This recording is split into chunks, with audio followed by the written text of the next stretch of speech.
एक बड़ी सी अनजान लैब में ये मैं कहाँ हूँ? कौन सी जगह है ये? मुझे कितने दिनों बाद होश आया होगा? मेरे शरीर के साथ क्या किया गया है? ये सब सोचता सोचता वो बाहर आता है, लेकिन शहर के हालात काफी खतरनाक लग रहे थे। लैब से बाहर आने वाला था माइक, जिसकी समझ में कुछ नहीं आ रहा था कि क्या चल रहा है। उसके आसपास कुछ अजीब से लोग थे जिनसे वो बात करने की भी कोशिश करता है। फिर वो धीरे धीरे आगे बढ़ता है, लेकिन इस शहर में कुछ तो अजीब हुआ था। अब वो पास के ही एक घर पर जाकर कहता है, कोई है, मेरी मदद करो। तभी एक गोली चलती है जो उसे 10 फीट दूर फेंक देती है। अब वो कहता है, पागल लोग, मुझे गोली मारी, भागो दोस्त, ये घर वाले पागल हो गए हैं। कुछ देर बाद माइक भागकर दूर आ गया था, लेकिन यहाँ भी कुछ लोग किसी को नोच रहे थे। उन्हें देख वो डर गया था और धीरे धीरे पीछे हटता है। तभी एक और लड़का उससे टकराता है और डर कर कहता है, अबे नकली बंदे, तूने तो मुझे डरा दिया था। माइक कहता है,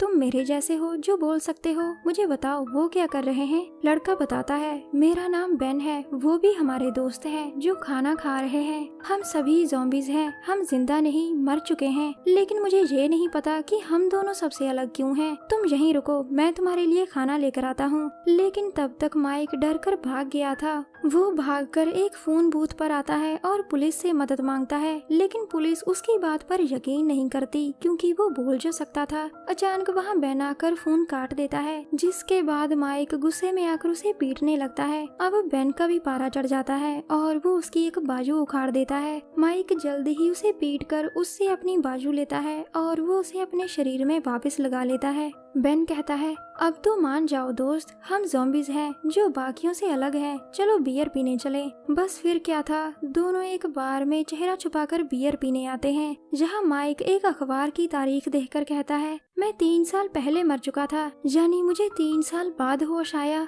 लेकिन मुझे ये याद नहीं आ रहा कि मैं मरा कैसे था। बेन कहता है, मुझे भी कुछ याद नहीं दोस्त, और ना ही मैं याद करना चाहता हूँ, मैं तो इसी रूप में मस्त हूँ। ये सुनकर माइक अपने कपड़ों को देखता है और उसे जेब में से एक रिंग मिलती है। रिंग को देखकर उसे कुछ याद आता है और वो कहता है, एली मेरी दोस्त, हम शादी करने वाले थे, वो मुझे पागलों की तरह ढूंढ रही होगी। लेकिन बेन कहता है, उसने तो किसी और से शादी कर ली होगी। माइक कहता है, नहीं, ये नहीं हो सकता, मुझे उसे ढूंढना होगा, तुम भी मेरे साथ चलो। ये सुनकर बेन उसकी बात मान लेता है। वो अभी बाहर से जा ही रहे थे कि तभी कोई अंदर आकर दरवाजा बंद करता है। दरअसल बाहर एक परिवार खतरे में था। तभी जैक कहता है, जल्दी आओ, लेकिन परिवार के आदमी को ज़ॉम्बीज़ पकड़ लेते हैं। इस पूरे परिवार पर ज़ॉम्बीज़ ने पहले भी हमला किया था। अब बच्चे की माँ भी बीमार होने वाली थी, इसीलिए जैक उसे भी मार देता है। अब वो कहता है, चलो दोस्तों, जल्दी जल्दी सभी दरवाजे खिड़कियां बंद करो, नहीं तो वो हमें भी खा जाएंगे। माइक और बेन भी उनकी मदद करने लगते हैं ताकि कोई उन पर शक न करे।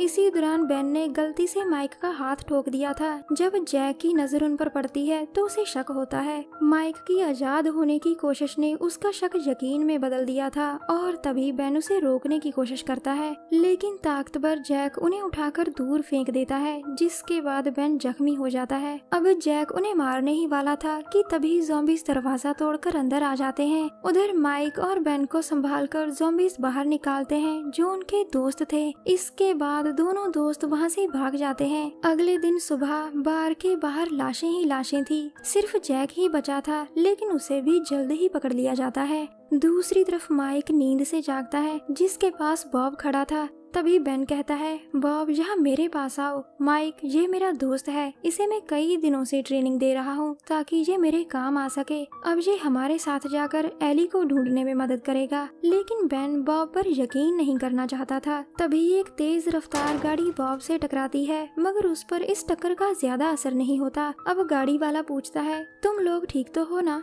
दूसरी तरफ बार के बाहर ज़ॉम्बी पकड़ो संस्था ने घेरा डाल लिया था। ये है इस संस्था का मालिक पीटर, जिसे ज़ॉम्बीज़ से बहुत नफरत थी। अब जैक की मौत भी पक्की थी कि तभी वो भला की फुर्ती दिखाकर गन छीनकर गोली चलाता है। जैक के निशाने ने एक ज़ॉम्बी का सिर उड़ा दिया था जो पीटर को काटने वाला था। पीटर की जान बचाने के कारण जैक को भी संस्था में शामिल कर लिया जाता है। उधर आदमी के पूछने पर बेन बताता है, हम तीनों कलाकार हैं और एक शो में हिस्सा लेने जा रहे हैं। अब आदमी अपने बारे में बताता है, मेरा नाम क्लिफ है, मैं अपनी बीवी की अस्थियां समुद्र में डालने जा रहा हूँ। दूसरी तरफ जैक अपने साथी बिली और टिम्मी के साथ ज़ॉम्बीज को ढूंढ रहा था। इन लोगों का काम था ज़ॉम्बीज को मारना ताकि आम लोग सुरक्षित रह सकें। अचानक एक ज़ॉम्बी पीछे से आकर बिली को पकड़ लेता है, लेकिन जैक जल्द ही उसका गला काटकर उसे मार देता है। एक अनजान जगह पर ज़ॉम्बी पकड़ो संस्था की मैनेजर एमिली आती है। इस जगह पर ज़ॉम्बीज पर एक्सपेरिमेंट किए जाते थे।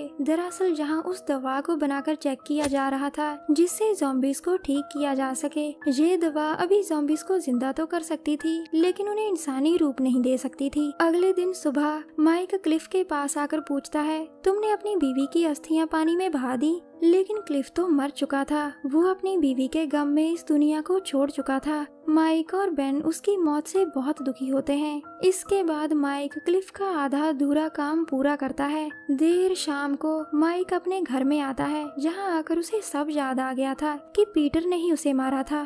फिर वो बेन को बताता है कि एली के पिता पीटर ने ही उसे मारा था ताकि मैं उसकी बेटी एली से शादी ना कर सकूं। ये सुनकर बेन काफी हैरान होता है। तभी घर के बाहर जैक और साथी आ जाते हैं, जिन्हें देखकर ये तीनों दोस्त भागने की कोशिश करते हैं, लेकिन उन्हें जल्दी जल्दी पकड़ लिया जाता है। बॉब पूरी ताकत से जैक का मुकाबला करता है। वो उसे काटने ही वाला था कि तभी माइक और बेन उसे रोकते हैं। अब अचानक एक गोली चलती है जो बिली ने चलाई थी। इस गोली ने माइक और बेन को सदमे में डाल दिया था, क्योंकि गोली बॉब के सिर पर लगी थी। बॉब की मौत से दोनों दोस्त बहुत दुखी होते हैं। अगले दिन सुबह माइक और बेन को भी पकड़ लिया गया था। पीटर कहता है, शाबाश जैक, तुम्हारा काम यहीं तक था। इसके बाद वो माइक से कहता है, मैंने ही तुम्हें मारकर ज़ॉम्बीज के आगे फेंक दिया था। फिर मेरी ही लैब में तुम दोनों पर एक्सपेरिमेंट किए गए। तुम एली के बिल्कुल लायक नहीं थे माइक, उसे तुमसे ज्यादा अच्छा लड़का मिल सकता था। ये कहकर वो वहाँ से चला जाता है।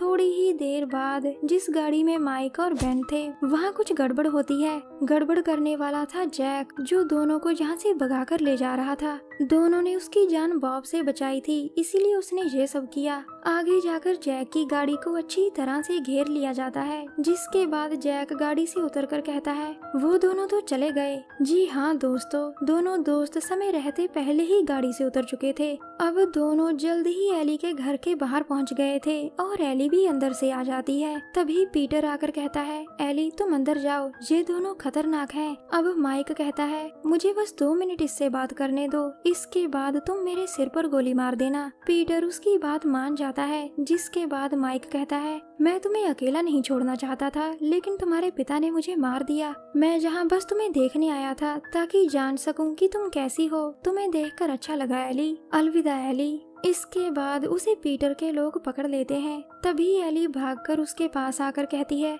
मैं तुम्हें कभी नहीं छोड़ सकती माइक, हम दोनों एक थे और एक ही रहेंगे। इसके बाद सभी लोग एली के फैसले का सम्मान करते हैं और कहानी यहीं खत्म हो जाती है।